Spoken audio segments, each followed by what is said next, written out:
My name is Dutch Thompson. I'm with MP3. That stands for Move Past Pain to Performance, and I'm a practitioner of neuroplasticity. Some people might call me a neuroathletic trainer. That's a more popular name in Europe, and our good friend Lars Lionhard is a coach over there that has popularized that name. So I help people from a brain-based perspective to get better at something. And in particular, what we're going to go into today is we're going to talk to this guy, Andrew Byrne, who is a great friend, a great singer and trainer, and we're going to talk to him about the brain and singing. And one of my MP3 neural plastic laws that I'm working on is neuroplasticity can help anyone get better at anything. And in our training, we often find that there's all kinds of professions that show up. There's not just trainers, there's chiropractors, there's really many high-level athletes in our training programs, and they're getting better at their sport. But Dr. Cobb is really good at identifying that there's not just athletes who are athletes, we're all athletes. We can be a desk athlete, we can be an accountant athlete, we can be all of these things, but I think looking through that lens and understanding that we're athletes is a tremendous empowering thing, that we're supposed to be athletes, we're supposed to be good movers, and no matter where you are, you want an active brain, and no matter what you do, and it needs to be active and activated all day long to the best of your ability. So we'll get into that a little bit today. As I begin to introduce my friend Andrew, I will preface this by saying from the very first time I had a class with this guy, I was impressed at his positivity. And I'm starting to kind of get this thinking in my head that a sign of brain health is actually being kind of positive.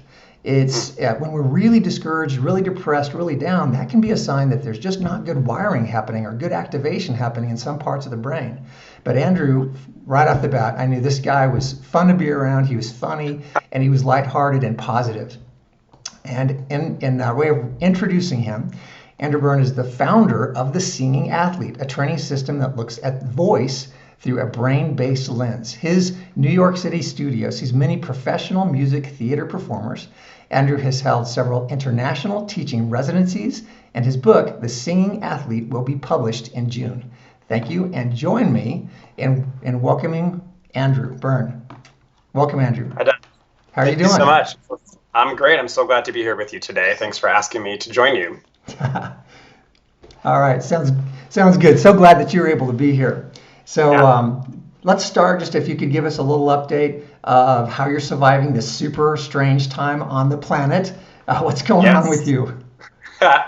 Yeah, so it's a crazy time for everyone if you've been following the news in New York. So I work with the Broadway community in New York. So my studio of singers is predominantly musical theater performers who work on Broadway. And so they don't have a job right now. So it is and we don't know when they're coming back. They just announced yesterday that it's going to be at least till September, but most of us think it's going to be longer than that.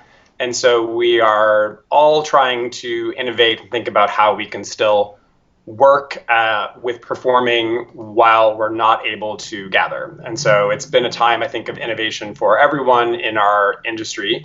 Personally, for me, I already have a strong interest in online training, so I've just been kind of redoubling my efforts in that world. And I'm about to publish a book, which luckily works out to be something you can do with social distance with no problem. So right. I have been putting the finishing touches on that, and there's a website that comes with it. I've shot 150 training videos that everyone's going to get with the book. Wow. Anyone who buys it for free, just to make sure that since movements, as you know, is a visual process, we are trying to see it and move through it. Very difficult to describe in words. So I decided to shoot these videos to make sure that the drills that I talk about in the book are going to be learned properly by everyone who's reading it.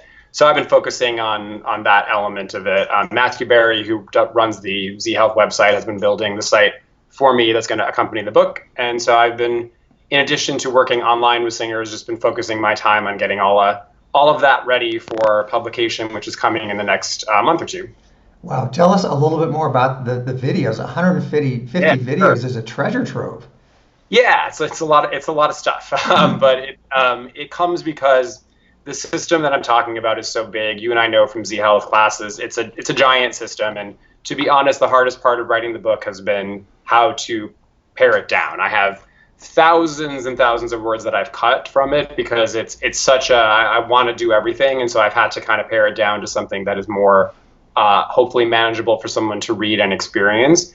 And so along with that, then I wanted to make sure that the experience of reading it, if someone got confused, Dr. Cobb says sometimes that brains don't like to be bored or frustrated. And so we have to kind of check in with that as trainers to go, are we being too easy, but are we also being too hard about stuff and it's causing people to kind of shut down? So I decided to make these videos so that if someone reaches that point of like, I don't understand how to move like this, they can just really easily go to thesingingathlete.com, look up the chapter and go, I'm just going to watch it. And then hopefully that will make the kinesthetic experience more tangible to them. And so, yeah, that's why I decided to do it that way, to create more like a training system in a book form. Okay. Let me ask you a question that I already know the answer to. Are all these videos having something to do with the throat? Because obviously you're just working on singing, right? Yeah, so the way that I decided to organize the book was I wrote a couple chapters at the beginning that are just trying to give a summation of what it means to be a brain-based trainer. And the book is written for singers with singing examples, but it as you just said, it can really be applied to anything. So that's just a chapter that tells us a little bit about how we look at the brain and how that can be played out in training. And then I decided to start with breathing because that is very foundational to what we do. So I wrote 4 chapters on breathing. Then I went into the larynx itself, which is the source of voice, soft palate, and then went through various structures that are usually talked about in singing, which include stuff like the tongue, the jaw. I did a section on the teeth, which is not often talked about in my field. And then I started to get into a section on the nose and why nose breathing is important, and also skull, how to work with the bones of the cranium. And then from there, I did a chapter on scars. From our classes, we talk a lot about rehabbing scars. It's a strong interest of mine because I had an inguinal hernia when I was 4. It's partly how I think I got led to Z Health in the long run. I've had so many clients with that, yeah. I've had to do a ton of rehab on that, and honestly, Z Health has helped me immensely in rehabbing that particular thing from my own history. Wow. And so I wrote a chapter on that, and then I started to get into the stuff that you and I do that's a little more, might be thought of as being out of the world of voice, which is stuff like vestibular system, the balance system, hearing, which is, of course, part of singing, and then vision.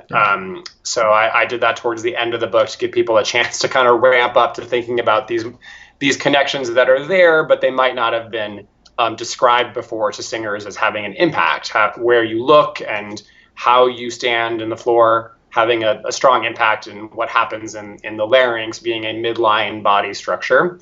So yeah, and then I ended the book with a little quick look through some brain lobes, brainstem, cerebellum, various lobes of our brain, and then a little section on interoception, which is something we cover in a class called the Next Evolution. So, and there's a lot of elements of that relate to emotion and anxiety and how to get on stage without freaking out. Mm-hmm. And as you said, how to maintain a sort of positive view of all this stuff. So I ended with a little chapter on that. So that's how I structured the journey through the book. And I'm hoping that it will be helpful for people to kind of think about some new ideas around singing. Sounds like you really go deep. Yes. With 4 chapters on breathing, that's a lot. How many there are in the book? There are 17 main chapters, one little brief one at the end, but pretty much 17 chapters. Outstanding. Yeah. All right, so let's step into how did you get into this stuff? What was your journey? Yeah, sure. So as I said, I had this hernia history, but what led me there more directly was I put myself through school, through college and grad school, playing piano for voice lessons. So when you take a singing lesson, you generally have a live pianist come if you're a classical musician, and the pianist plays your songs for you. Mm-hmm. And that's like a job you can do. And so I used it like an apprenticeship. I knew from when I was 18 that I wanted to be a singing teacher. So I've always focused my life that way. And I saw a golden opportunity to sit in these rooms with these great teachers and listen and absorb what they were doing. As a male, I feel like I learned to work with female voices by observing great female teachers. And so I would come early and I would take notes on the vocalises as they were doing. And I was basically a big nerd on all that stuff. And I did that for almost 10 years of my life. And so that was how I made my money. but I was spending many, many hours at the piano and was always a natural, was always good at it, but had never had anyone really help me with the mechanics of it because I sounded like I knew what I was doing. And with my left elbow, I started to get pretty bad pain. And then I moved to New York and I got into playing Broadway shows. So I was in the pit orchestra of Les Miserables, if you know that show. Of course, yeah. So I was a pit musician, so I was playing on Broadway, which was real cool, but a lot of stress. And so the pain started to get worse as the sort of emotion of having to be in this very big, intense situation happened. And then I started to do conducting from the piano. So I would go out to theaters and do the music from the pit. And the pain started to get real bad, and I started to get nerve symptoms in this hand. I'd be done with my show, and this arm would be bright red, and this hand would look like that. Wow. So I was in whatever random city trying to get physical therapy and massages. Nothing was really helping, and I thought I was going to have to quit. So I thought I was going to have to leave my field, and this is all I've ever wanted to do since I was 18. Right. So it's pretty sad. So I started to look into various kinds of body things. I did Alexander Technique for many years, which is great, and took a lot of classes with various people. I took some PT classes. I would say, like, I know I'm a singing teacher. I don't have this degree, but will you let me come take the class? Some people let me. And so I started to just study it, and I had always been passionate about it, but really got passionate to fix myself. And then started to get really interested in what I could take from that world for singers. And along the way, a student of mine, whose name is Cecilia Tickton, she is a Z Health trainer, and I was doing stuff with her in a lesson that was, physical stuff. And she said, well, you absolutely have to take a class in this. I think you're going to love it. So I was just talking to someone about Cecilia this morning. She's starting what's the name of it? It's called Wicked. Yes. Yeah, she Alphaba, the green witch, right, who sings Define Gravity. Love it. Yeah, she's been my student for almost 12 years now. Awesome. So yeah, I was with her through the whole Wicked journey, and it's quite an inspirational story. But so she told me to do it, and I did. And so I will tell you that I was hooked from the beginning with Z Health for a couple of reasons. One, I think that Dr. Cobb is one of the great presenters in the world. I have a very high standard for teaching. Yeah. He has never let me down. I've never once been sorry that I made the time to go to a class. Right. I think he is really a genius in the world of how he communicates this information. This information is, of course, out there, but for me personally, I've always been interested in neuroscience, but didn't know I could do anything about it until he made it make sense for me of, this is a thing that we can actually look at and we can train. Yeah. And so I think that, from the first moment I saw him teach, I knew that I wanted to study with him. Yeah. And the other thing is that Z Health is frankly the most applicable for what I do, right, of anything that I've ever studied. So I've always been able to take stuff from any physical class I've done. There's always been value in it for me. But with Z Health, it was sort of an immediate understanding of that. Singing is a midline activity in the body. We talk a lot about how to train midline stability in Z Health. And so the drills that we do have, in my experience, been really effective for singers and form a basis of a way to train them that no one else in my field has been thinking about. So it's been pretty exciting to apply that work in my field. Okay.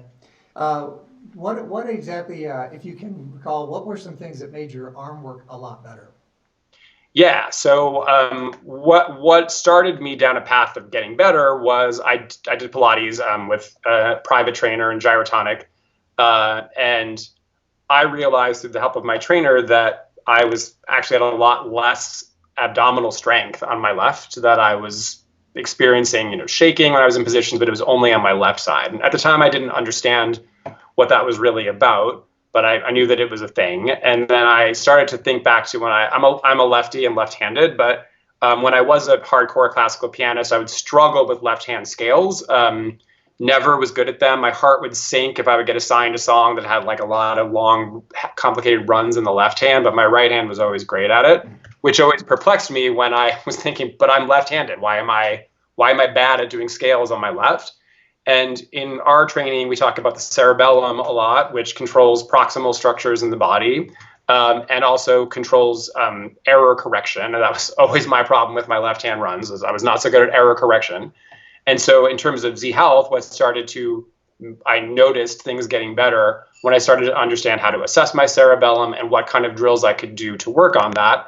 A simple thing that we can all think about from that is using circular motion. So in our phase, in the first class we take, first full class, we do stuff like hip circles, and there's a lot of reasons to do that. But one interesting reason is that circular motions in the body that aren't just linear require your cerebellum to fire more. So I can remember in my first Z Health course doing hip circles on my left, breaking out into a full body sweat, doing just this simple hip circle, right. But also being like, wow, my forward bend got way better. And, like I can sing better and all these things. And so understanding that adding stuff like not just linear movement was for me a big aha early in my Z Health training. And I'm a runner and I still like to do that, but that's a sagittal plane motion, mostly just a straight ahead. And so now I do much more variety in that. I don't just go out and run for an hour. I'll run a little bit, I'll stop, I'll do some other planes of motion, I'll do some other drills that I know from Z Health and other places.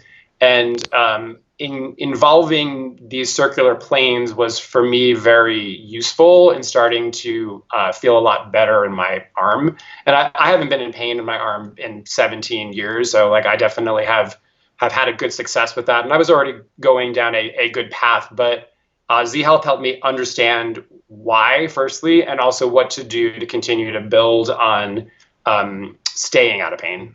So will you have exercises like that in your videos, perhaps? Yeah. So it's not for pianists. So it's like there's not a ton of limb stuff in it. Okay. But my goal is to, over time, be working with more and more instrumentalists too, because there is a large need for that in my community. Singers sort of understand the idea of going to a coach. A lot of times musicians are not having anyone watch them, and they're just kind of getting through however they can. And so one of the things Dr. Cobb says to us all is everyone needs a coach, including instrumentalists. Yeah. So I do work with some privately who have gotten into pain. And so, long term, yes, I plan to help instrumentalists more directly with that. But yeah, lots of things in the book can certainly help everyone, including players. Mm-hmm. Yeah, so what you said, there's so much that is packed into just the last couple of statements that you made. It's explosive, really, and it's why I love this material. But something that I'm starting to say to all my clients is you're a lot stronger than you think you are, but the pathway to getting there is much different than you think it is. And yeah.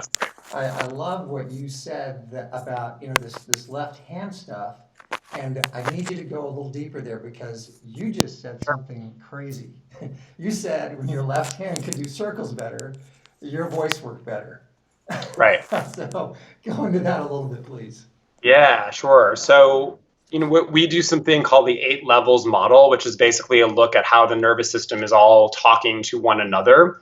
And without getting into that in too deep of a way, basically everything from receptors in your hand, like how you feel something, all the way up to things in your cortex, it's a loop. And so there could be everything can affect anything. Mm-hmm. And we use a process called assess and reassess, where we just see where you are, and then we do something, and then we see what happened. Because, these paths are so complex, and everyone's a little different. So we have to know what happened.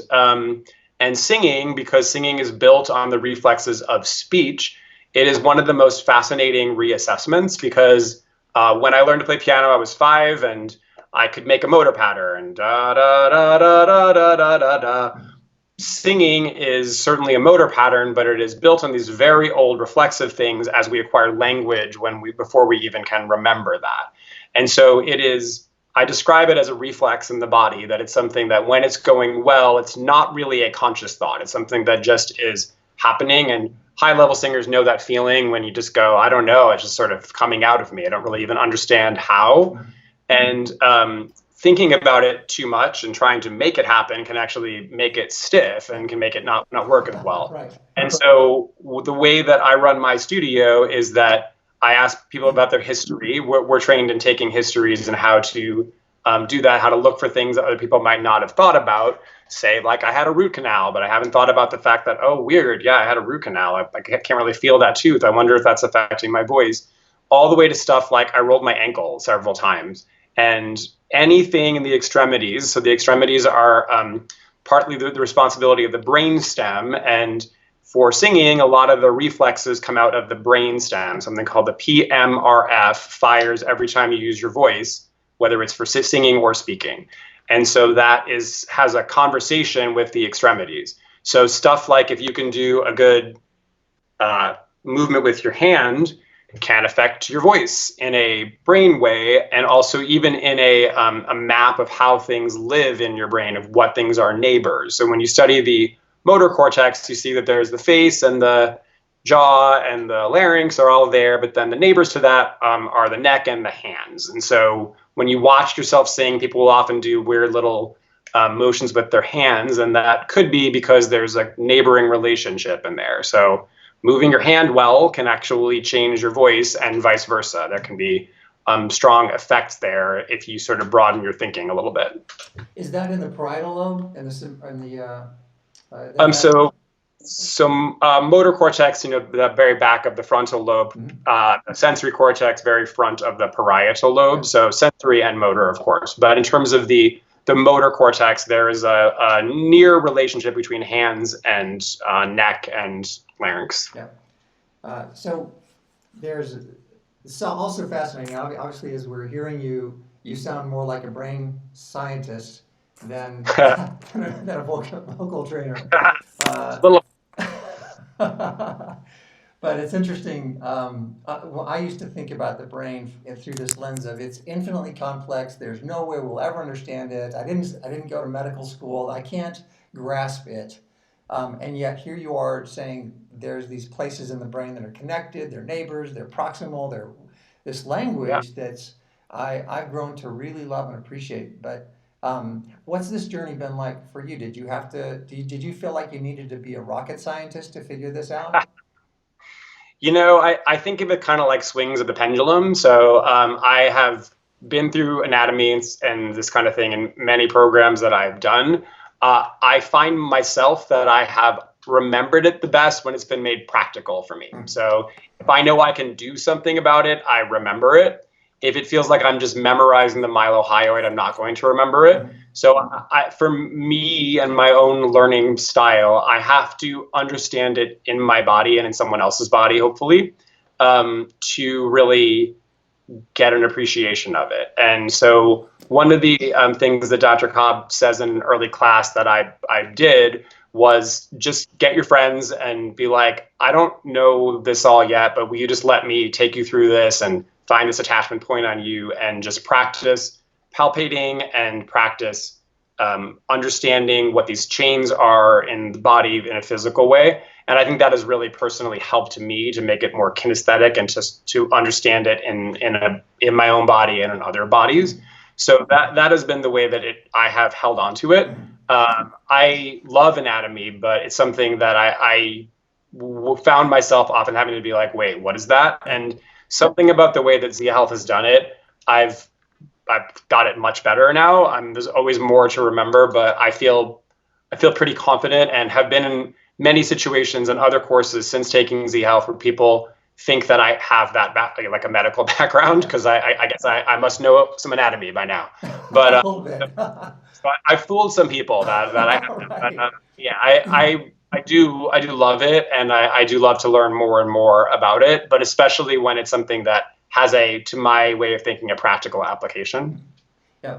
One of the things that we hear in Z Health is that we're looking at really high-level neurology, and a lot of the time when we're going to get diagnosed or going to check and see if we have something terrible like Alzheimer's or Parkinson's, more than half the time doctors are turning those patients away and saying, yeah, you don't really have anything, nothing that we can spot. And Dr. Cobb's perspective is that it's just not far enough. It hasn't gotten bad enough for them to diagnose yet. And I think that's such important language, because what you're talking about is ways to see how your top level neurology is performing. That's right. Yeah, I think that's a great point. So the threshold of diagnosis, right? To go, is it bad enough that now we're calling this something? And I know he says in an early class, big things come from small things. And that statement made a big impact on me to go, well, if I have some lack of use in, say, my zygomatic muscle, like I can't go like that. Okay, is that a big deal? I don't know. But does it seem like maybe I should recapture that?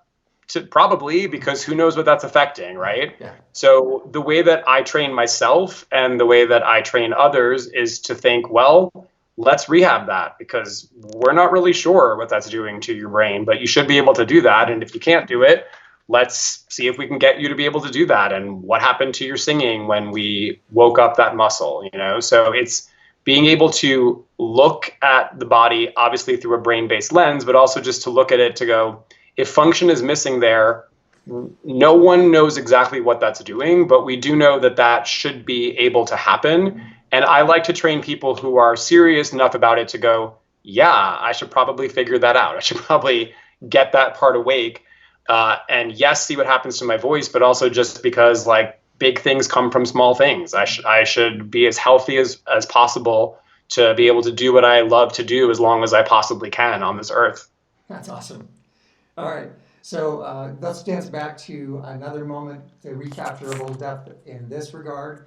A lot of our colleagues at Z Health, we're trained to perform a drill and then go back and do a push-up or a bench press or a kettlebell, whatever, to Yes. see if we got stronger, or to go back and check a joint that was working poorly and see if it works better. But Yes. again, I want to capture these golden morsels you're dropping. You actually Yeah. went back and tried singing better. That's right. Yeah. Okay. So if you're ever at a Z Health class with me, you'll hear me off on the side going, oh, and you'd be like, what is that guy doing? But yeah, it's the same, right? So that there is absolutely no difference to me between assessing your rotator cuff and assessing, can you sing your scale better? It's all functional things. And so I do assess physically when I'm in a course, but I like to assess my voice, certainly, and that's definitely how I practice myself when I practice my singing. I definitely do the exact same process, assess and reassess. Where is that phrase of music? That note feels hard. Let me do something. Now it feels easy. Great. So that is the same exact headspace to me. There's really no difference. Yeah, totally. We'll see in terms of the power lifters or people who are trying to improve their athleticism, we see the same exact mirrored result. Is they'll do something perhaps with their hand or their wrist, and all of a sudden they can bench press 25 more pounds. It's exactly really fun, but it's what happens when our brains, when we take away the threat level in our brains. That's just, in essence what this all boils down to. Is we're all kind of going through life navigating with a sympathetic nervous response, which is more fight or flight, or a parasympathetic. Unfortunately, right now with COVID-19 and the stress of the environment, most of us are stuck in a pretty sympathetic mode. And so these hacks for right now, at this time of life, could be powerful for you. So if you're feeling stressed, getting in touch with someone like Andrew or with me could be a game changer for you. And we could come up with a hack to make your brain feel really good, that the performance you were lacking is suddenly there. Yeah, that's what we're survival-based organisms, and so that is to a very forefront at the moment. And so when I teach courses, I often will say that your brain doesn't care if you can sing a high C; it cares if you survive the attempt. So that is what really it cares about. Because singing, if those of you who sing either a lot or are terrified at the thought of singing Happy Birthday can remember this, it is making yourself sort of naked and when you sing. You are putting something that's inside yourself out into the world acoustically and energetically. And it's very vulnerable. And so it is an area where there's a lot of threat. And a lot of people have told me stories like my elementary school choir teacher told me I couldn't sing, or that I wasn't on tune, or my mom said I sounded bad, or whatever. And there's a lot of emotional stuff around it. It is already a vulnerable act, and then there's been a bad experience with it. There can be some negative plasticity around the act of singing. Mm-hmm. And so it is a high threat zone for many people. And so good training in anything, but certainly including in singing, is to lower the threat so that the brakes come off and you can do what you know you can do as a vocalist. Awesome. So there's a little bit of a freezing of the video here, but I think everybody was able to hear what you said. A lot of times when I'll go back and post the video after the fact, some of this stuff gets cleaned up. So, but Sure. I think everybody could hear that. Um, Awesome. One of the issues or works that we're exposed to in Z Health is Norman Doidge's The Brain That Changes Itself. Right. And there's a fascinating story in there about the monks who stopped singing. Are you? So I'm sorry, you cut out for a second. They did what? They stopped singing. Oh, stop singing. Yep. And they became horrifically depressed. So already they have a vow of silence, and suddenly they to become more committed or more faithful, they eliminated singing altogether, and the whole community became depressed. I think some became suicidal, and it took a brilliant man to go in. I can't. Tomatis, Yeah. Tomatis. Yes. Tomatis. Yeah. Yeah. His books are very interesting. Got a lot of interesting things. Why would stopping singing create a problem like that? Yeah, that's a great question. So we talk in Z Health a lot about the vagus nerve, spelled Vagus if you're listening, not like Las Vegas, but vagus in Latin, which means wanderer. And so it's our longest cranial nerve, our 10th cranial nerve. And so it has many branches to it that go all the way to the pelvis. But the branch that is involved in singing, there's two branches called the recurrent and the superior laryngeal nerves, and they are branches of the vagus nerve. And so there are some people who think that the vagus nerve is one of our social connection nerves. It is definitely parasympathetic. We know that. So but again, it's that takes us out of the overly sympathetic tone. And specifically, this upper branch of the vagus is seen to do that. And so the nerve that we use in speaking, or most of us use in speaking, is called the recurrent laryngeal nerve. And that one is much longer on your left. It's about 17 inches longer on that side of your body, or 50 centimeters. And it's much shorter on your right. So on the left, it goes around your aortic arch. And on the right, just around your subclavian artery. So there is some thinking that the superior laryngeal nerve, which innervates a muscle called cricothyroid that pulls your larynx this way and is the singing sound, that is a much more symmetrical branch of the nerve, and it's also higher up. And so there is some thinking that maybe singing takes us out of the threat of listening to someone. If I speak to you in a completely vertical larynx, this is what my speaking voice sounds like, and it starts to potentially put you into a predator state, a threat state, because it sounds gravelly, like the growl of an animal when they're going to hurt you. And so as I speak to you now, I go back to using this other muscle in my superior laryngeal nerve, and that is my models here, so I'll show it to you. So this is our larynx, and then it goes like that. It tilts out that way. So if I speak to you like this, I'm in what's called a vertical larynx, and that is very hard to learn from someone who speaks like this to you, because it will put your brain into threat when you hear that. But when you go like this and you go back into what's called a tilt in singing voice, all of a sudden your brain goes, oh, I like this guy or this woman, and I feel like I can learn from them, because there is a prosody, a lilt to the speaking voice. And singing particularly trains this muscle, cricothyroid muscle. So if I sing without that, that's me with no tilt. With tilt, and now I'm using that muscle. Okay. And so part of the reason why singing is in every culture, and why I think it is good for absolutely anyone to study, is that it is a workout for the superior laryngeal nerve. It pulls us into a more varied speech when we go back into talking, which allows social rapport to form. And if you are a teacher, it allows you to put your students into a state to be receptive to get ideas.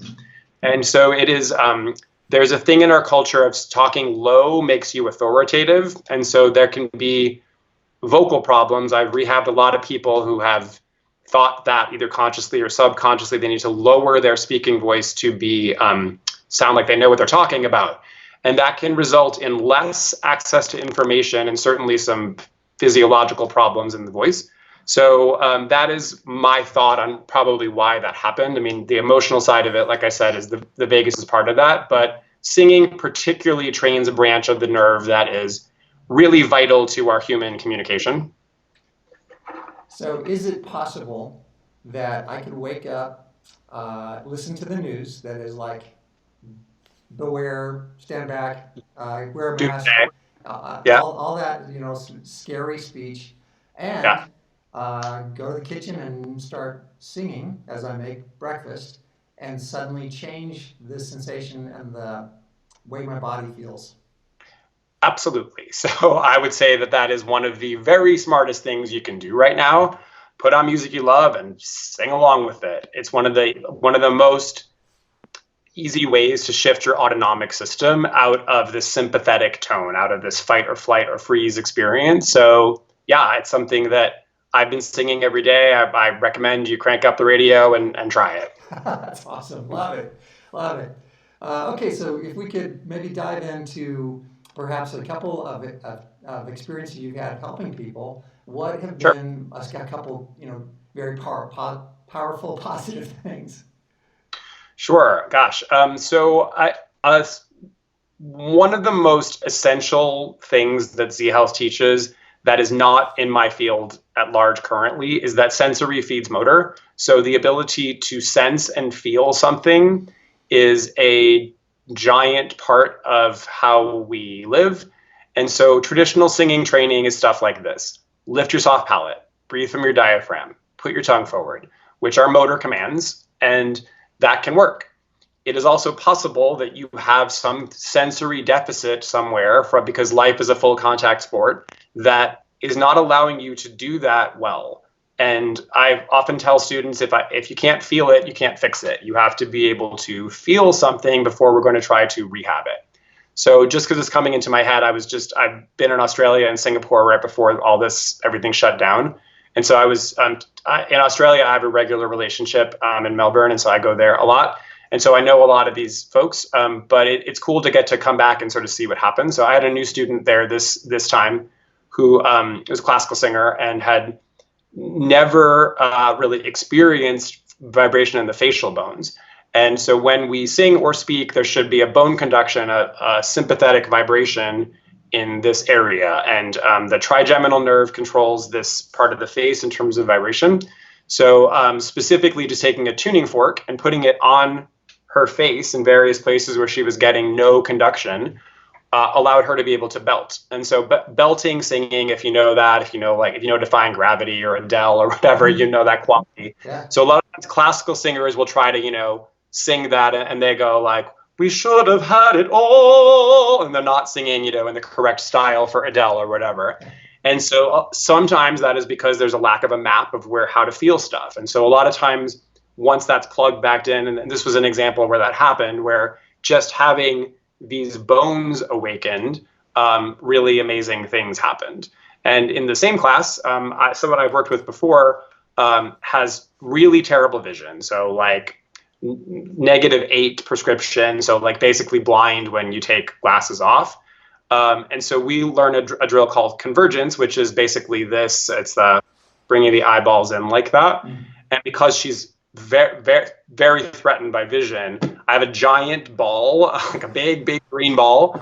And so I did some of that work with her. And then we use pinhole glasses sometimes in our courses, which help you focus light into the retina. And when she combined this convergence with the pinholes, which allowed her to see and to focus light, she firstly burst into tears, but secondly, she was able to do something that I'd never heard her do before, where her voice went open.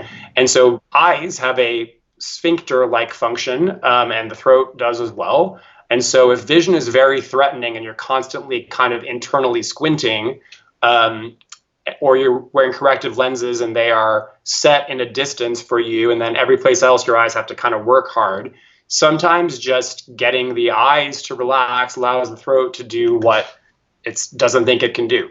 And so those are just sort of two examples that came to my head today. But I mean, there's literally a million things. Every class I've taken in Z Health has been a breakthrough for someone. So there's always something to learn from, even things that seem far away. But those are two kind of direct examples. Yeah. Briefly on the eyes, it's one of the main things that I got so interested in Z Health about. And you don't know this part of my story, but a lifetime of pain, basically. Nobody could explain why. Nobody could say when it would go away or what I needed to do to fix it. Tried 1,000 different things over a Wow. century, and then getting into all the eye skills, and it's such a big part of what I do. I'm going to move my camera here so you can see. Even I have so many Yeah, things no, around my house that I that's awesome. use to develop eye skills, and convergence is certainly one of the most important things that we can use. Love what you just said.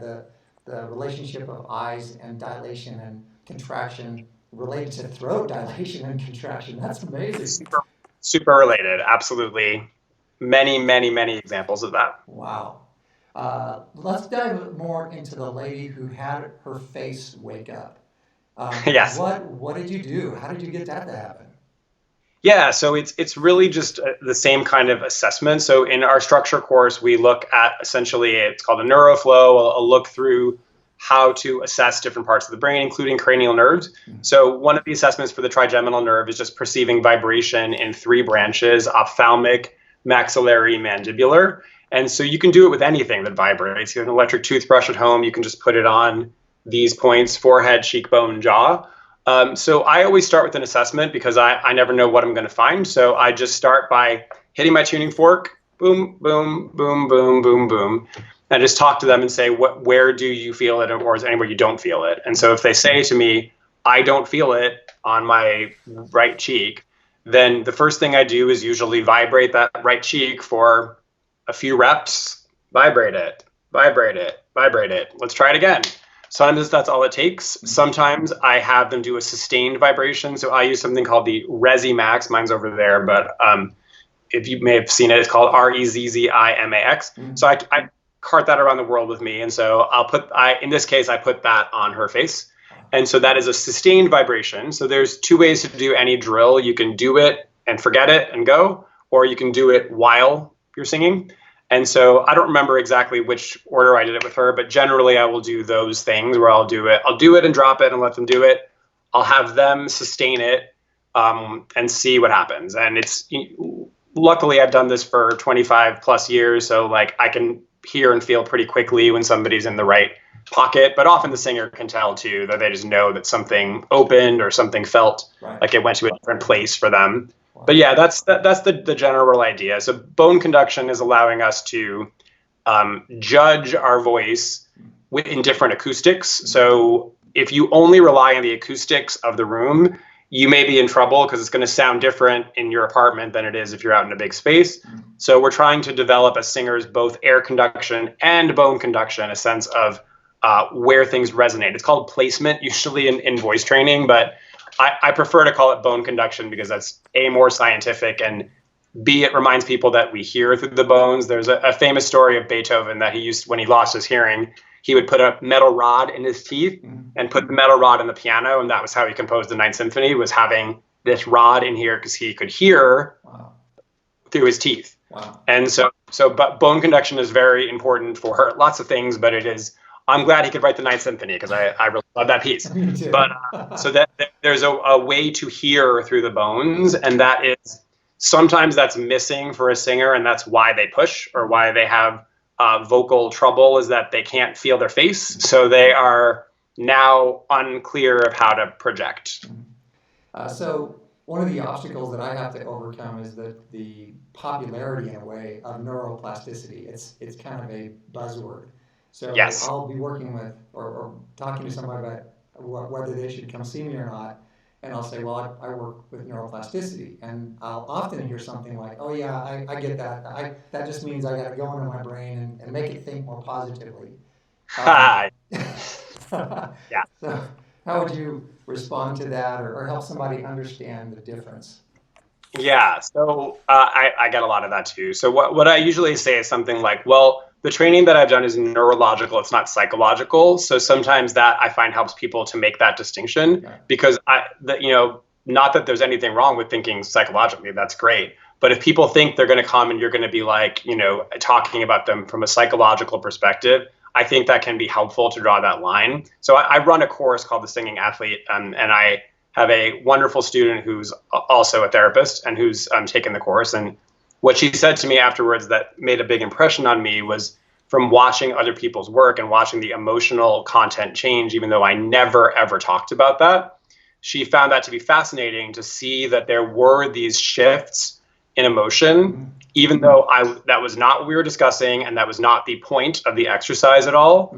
And so she was saying that it was like cool to watch something happen like that. And she obviously approaches it from a psychological perspective in her work, but that there's more than one way to get at that. And that there can be these shifts in the content from an emotional standpoint without ever discussing it.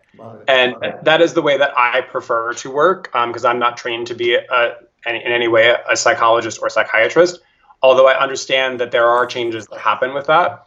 But I talk about it solely from a neurological standpoint, and then I let people tell me if they feel something shift from that way. I'm always happy to hear about it, but that's never going to be my point in doing the exercise. So that's how I tend to approach that. I've experienced the same thing. A client will come to see me for some kind of pain issue, and then as we're taking care of that sore knee, I'll often hear something like, I was actually didn't bring this up in my history, but I've struggled with depression for 4 years. And a guy actually told me this last year, and he said, my depression, my anxiety is gone. I don't know what we did, but it's gone.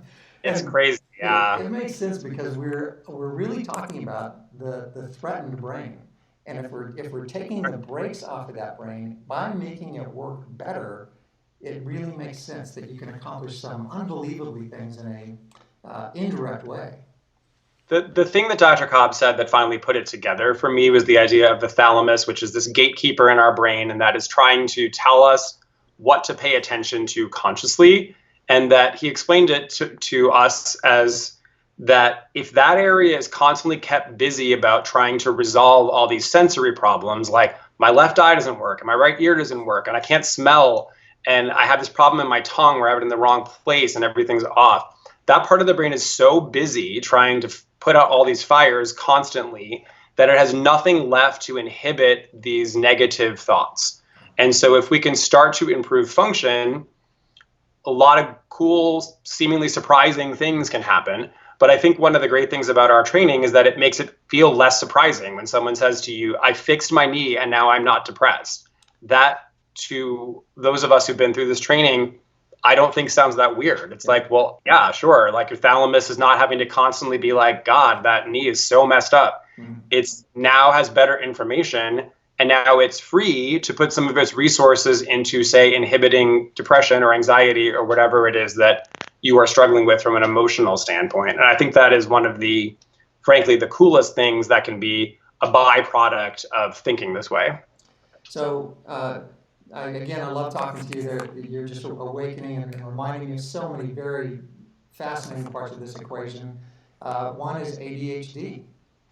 You said something just now about that busy brain, and obviously, we kind of think that language with the busy brain of the guy who is ADHD or ADD. Absolutely. Yeah, I think that, that's sort of the exact same thing to go like that. The attention focus is not there. So starting to work with structures that are around that, working with frontal lobe, working with cerebellum, and seeing what happens, seeing if there is any change, if you're working with someone over time, of their ability to track with you. I certainly don't diagnose ADHD. Sometimes people tell me that that's part of what they've been told they have. I just use my sense of whether I feel someone with me or not, whether I feel like they're able to track longer and longer thoughts as we work. And I've seen a lot of people who I know who I've never even talked about it in that way with them, but I've seen over time of knowing them and working with them that there's a longer focus that they can hold and a longer track of thought that I notice them using. And to me, I use that as like a subtle reassessment with the people that I coach regularly of, just watching how they process the information. Awesome.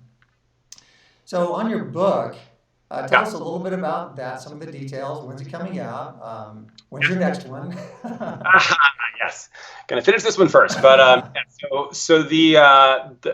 am just in the final stages of getting it set for publication. It's being formatted as we speak. So I'm going to set it up for pre-order pretty soon, hopefully in the next week or two, and then I'm intending to publish it in June. If you go to thesingingathlete.com, there is a mailing list there where you can sign up and I will tell you when it's out there. It's going to be very, very soon out in the world. Awesome. And it sounds like anyone might be able to benefit from your book, not just the singer. Yeah, I mean, to be honest, singers are my people, so I wrote it with them very strongly in mind. But this whole thing that has happened has sort of made me open up my thinking of who could be reading this book, Right. and because it not only the breathing aspect of it, I mean, which this is obviously a respiratory illness in some ways, so it's probably cool to check your breathing, but even the vision section, because all of us are now having to look at screens so much more. I've been having tons of people contact me about rehabbing their eyes from just having to be on these screens all day long and not getting daylight and not getting distance. And so there's, a large section on that. So it is, it's something that even though singing is the perspective, the information, as you were saying earlier, really applies to anyone. We're all athletes, no matter what we do. And so it is just trying to make yourself a more awesome human is the goal of the book. Mm-hmm. And are you able to share maybe one or two of your favorite breathing techniques, or just a couple of them, because they're all great? Of course. Yeah, totally. So simple things to check. So since we're all on camera all the time, really easy to watch your clavicles and your scapula. And do you see this? Do you see your clavicles lifting? Because now that we're all on Zoom and Skype and all this stuff all day long, we can watch it. And so if you're like, weird, I'm going like that, or very commonly one side is doing that, where I actually can feel that I'm lifting up on one side. So if you have a chair that has an armrest to it, you can do this, where you just put your elbow in the armrest and you can push that down while you are breathing for a second. And that will stabilize your arm-shoulder mechanism. And that's something that you can visually reinforce if you are on a call and you find your mind wandering. You can just watch your breathing for a second and see what happens. And then if you either can do this on the call or afterwards, you can always do this with your hands and you can press in and pull down. And that's another way to teach yourself that the diaphragm is the main way to get air into the body. 75 to 80% of the inhale should be achieved in the diaphragm, which is not here, it's here. So I'm going to tip my camera down for just a sec. So it's under here, that's where it's living. So the chest can move a little bit, but it's not the main thing that's supposed to be moving. So simple, hand in and down. And one of the things we do in the next evolution is a version of pressure checking, where pressure checking just means we're going to move a body part or an area of the body and check if a certain kind of pressure or direction is raising or lowering threat. So this area right here is something you can self-assess easily. You can put your hands on it. You can press in about a ½ inch and you can move it through compass points and go, what happens when I go up and down, side to side, on diagonals? Are there areas where I'm stuck? And then I could check something like, what does my neck do? Okay, there's my range of motion. Oh, I'm a little stuck down. I'm going to hold it down. Oh, interesting. I can turn better when I do that. So I can challenge that barrier a little bit by holding some pressure into it and then rechecking my range of motion. And for me, that actually is a little better. Or I could, if that doesn't work, spread that out. I could pull up like this. And for me, that's clearly worse. But for me, going into that barrier a little bit was good. And one of the things that I like about our curriculum is that it actually a lot of it can be done in this format. It is something that's always better with a live human in my experience, but it is not impossible to do it in this kind of way. And we're all having to those of us who are trainers are having to figure out what we can do like this. And there's more than you might think.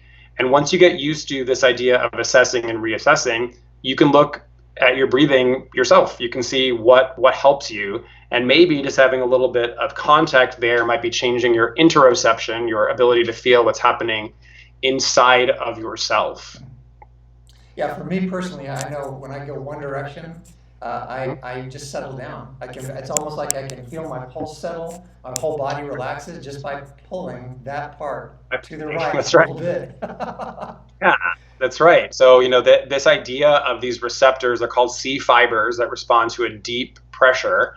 And they are one of the ways that our insula in our brain gets information. And our insula is involved in just a huge array of things, one of the most active parts of the brain always. And so there can be a lot of emotional changes just by finding the right direction. And we kind of all need to self-soothe in a way right now, in ways that are constructive for us. Yeah. And this is a super easy assessment to go through. And if you like that, you can do your abdomen the same way. You can do your pecs. You can check various places. You really can check anything like that. As if you have an injury somewhere, you can check that. But it is a pretty cool way to be thinking about talking to your nervous system. So we only have a couple of minutes here, but one thing that I'm dying to ask is how long do these things take to make a permanent difference? Yeah, it's a great question. So in motor learning, we have these 3 steps: cognitive, associative, autonomous. And so at least I'm going to talk about it from the perspective of how I do it with singers, and you can extrapolate this to yourself. So cognitive, I have to think about it. And that is a stage that we all have to go through. Oh, I'm lifting my shoulder. I have to think about not lifting my shoulder. I have to put that into a conscious decision for myself. Associative is where we're trying to tie it to things we already know. So from a singing perspective, the way I do that if I work with someone for a while is I know their repertoire. I know what their magic phrases are of singing that they always sound good on. And so if we hit a wall and something's like, oh, it's not working, I can't do that, I go through my mental Rolodex of like, oh, but they sang this other song from Wicked and it was always amazing. So then I go back. So I'll just use Cecilia as an example because she played that part. So if she's struggling, I'll be like, let's go back and sing a little phrase of Wicked and do that. Oh, I see. I put it there. Okay. Now sing the other thing that you're learning. And so that's a way to associate it with some previously mastered skill, awesome, which drastically speeds up the process of motor learning. Nice. So to make it autonomous, which you're talking about, you have to associate it with something that you already have. So that's where the value of your coach comes in, especially a longer term relationship. I have many people that I've been teaching for 10, 15 years, because if you find someone who really works for you, they can then be with you on a longer journey and say, yeah, but you did this and this was always great. And they pull you back to that, and then they can get you over that hump of where I don't have to think about it so hard anymore because I moved through the cognitive stage into association and then hopefully quickly into autonomy. Awesome. Love it. Andrew, thank you so very much. I'll open it up to you. I know there's only a couple minutes, and I do want to, I think, let you go a minute or so early because you have another meeting to get to. Yeah. So is there any last piece of wisdom that you would like to impart? Oh, gosh. My gosh. I will just say that I think that we all need to figure out how to continue to fight, as you said, the sort of tide of doomsday thinking and go, this is actually just for now, and we're all going to get through this. And for me, that process is really surrounding myself with people like you, Dash, and people who are interested in making things better. And so thinking about in your own life, who can you reach out to? Who do you know who's doing really cool stuff, and who is, when you watch or hear them or experience their work, you go, God, I feel better. I feel like things are going to be okay. Those are probably your people. So you need them right now. And I would say don't be shy to reach out for support and training with the people who give you that sense. Awesome. It's really, really important getting through this time with grace. We all want to leave this with more love in our brain and less fear. So we have to make that a very conscious decision at this point. Love it. Love it. And what's your website again, in case people want to keep informed of your book? And awesome. So thesingingathlete.com is where the mailing list is. My main website is just andrewbyrne.com. It's spelled Byrne, like David Byrne of the Talking Heads, no relation, but Andrew Byrne, Byrne.com. You can check me out there. Awesome. Well, I think that's where we're going to do our wrap up now, and just say thank you again. I loved having you on Game Changers. Thank you for being a game changer. Yeah. And we will sign off. Thank you, everybody, for joining us today. And we'll look forward to seeing you next week. And we have some exciting announcements and another great guest then. So see you then, everybody. Okay, bye. Bye-bye.